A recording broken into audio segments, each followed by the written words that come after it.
વડોદરા શહેરના Harni Warasiya ring road Vadodara municipal કોર્પોરેશનના ward number 4ની પાસે આવેલી ઇમારતમાં એપોલો ફાર્મસીની દુકાન આવેલી છે, જેને કોર્પોરેશનની ટીમ દ્વારા સીલ મારવામાં આવી હતી, જેથી આ દુકાન ઘણા સમયથી બંધ પડી હતી। તેવામાં શુક્રવારે મોડી રાત્રે શહેરમાં જ્યારે ઠંડીનો ચમકારો વર્તાયો છે, ત્યારે રસ્તા પર સુમસાન ભાસી રહ્યા છે, ત્યારે અંધારાનો લાભ લઈ કોઈ જોઈ ન શકે તેવી રીતે એપોલો ફાર્મસી દુકાનના સંચાલકોએ કોર્પોરેશન દ્વારા મરાયેલી દુકાનનું સીલ પરવાનગી વિના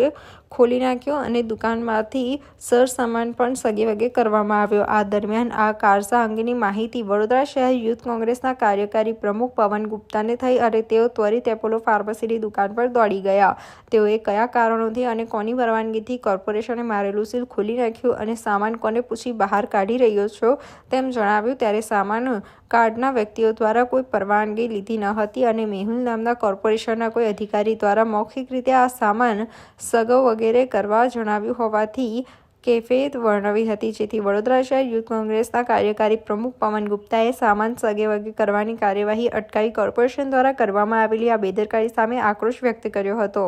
વડોદરા શહેરના અંદર દબાણ શાખાની ટીમ છેલ્લા 10 દિવસથી વિસ્તારના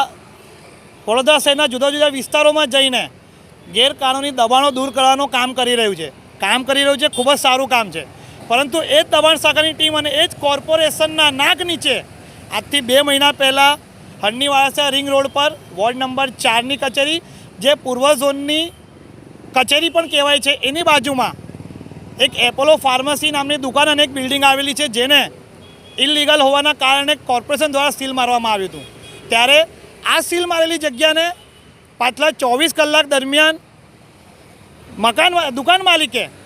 કોઈ મેહુલ નામના કોર્પોરેશનના અધિકારી જોડે સાંઠગાંઠ કરીને કોઈપણ પરવાનગી વગર આ સીલ તોડી અને અંદર પડેલા સામાનને સગે વગે કરવાનો કારસો કરી રહ્યા હતા। ત્યારે આજરોજ અમે સ્થળ પર આવીને અને આ સીલ મારેલી વસ્તુ ખોલીને જે સામાન સગે વગે થતું હતું એને રોકી અને પરવાનગી માંગવાનો જ્યારે પ્રયાસ કર્યો, ત્યારે દુકાનના માલિક સ્થળ પર આવીને સ્થળથી ભાગી ગયા।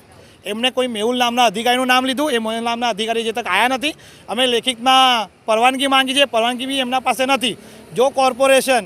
આવી રીતે આખા શહેરમાંથી દબાણ હટાવતા હોય, ગેરકાનૂની બિલ્ડિંગો તોડતા હોય અને ગેરસામાજિક પ્રવૃત્તિઓ જે થતા હોય એના પર રોક લગાવતી હોય, તો પૂર્વ ઝોનની ઓફિસની બાજુમાં આવેલી બિલ્ડિંગ, એમના નાક નીચે આવેલી બિલ્ડિંગનું સીલ તૂટી જતું હોય અને સામાન સગે વગે થતું હોય અને એમાં પણ કોઈ અધિકારીનો સાંઠગાંઠ હોય તો કોર્પોરેશન કેટલું સતર્ક છે એ ખબર પડે છે। અને કોર્પોરેશનના જો કોઈ અધિકારી આના અંદર સાંઠગાંઠ મળીને અને આ સીલ ખોલાવડાયું હોય તો એમના પર કાર્યવાહી કરી અને એમને પણ એમના પદ પરથી દૂર કરવામાં આવે એવી અમે રજૂઆત કરવાના છે। કોઈ ટેમ્પાવાળા વ્યક્તિને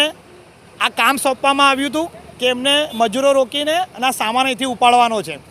સામાન ઉપાડીને કોઈક બ્રહ્મભટ્ટભાઈ છે, જે આ દુકાનના માલિક છે, એમને ઓર્ડર આપેલો અને એ બ્રહ્મભટ્ટભાઈએ કોઈ મેહુલભાઈ કરીને અધિકારી છે કોર્પોરેશનના, જેમના કહેવા પર માલ કાઢેલો। એટલે